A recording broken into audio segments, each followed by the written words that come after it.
So, ayan na siya. Nakakabit na. Ito na yung pinaka-pindutan niya na kinuha natin dito sa kanyang CD drive. Yung default na CD drive.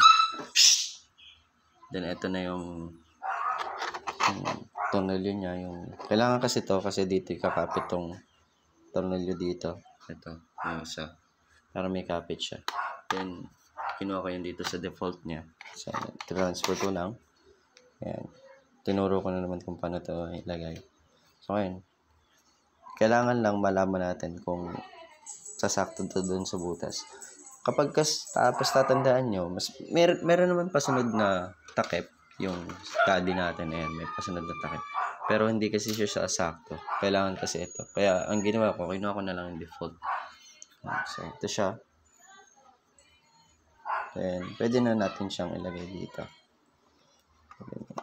Tapos, isang bagay pa, ay, nakita nyo naman, sakto siya kasi nga, inalam ko muna yung sukat ng aking CD drive bago ko siya lagyan ng card. Iba-iba kasi na sukat yan eh. Sa inyo, search nyo na lang. No? Tapos, dapat talabas dito yung butas. So, yun. Kailangan ko na siyang bigyan pa ng konting tulak. Then, pwede ko na siya entornilyo. Yun lang.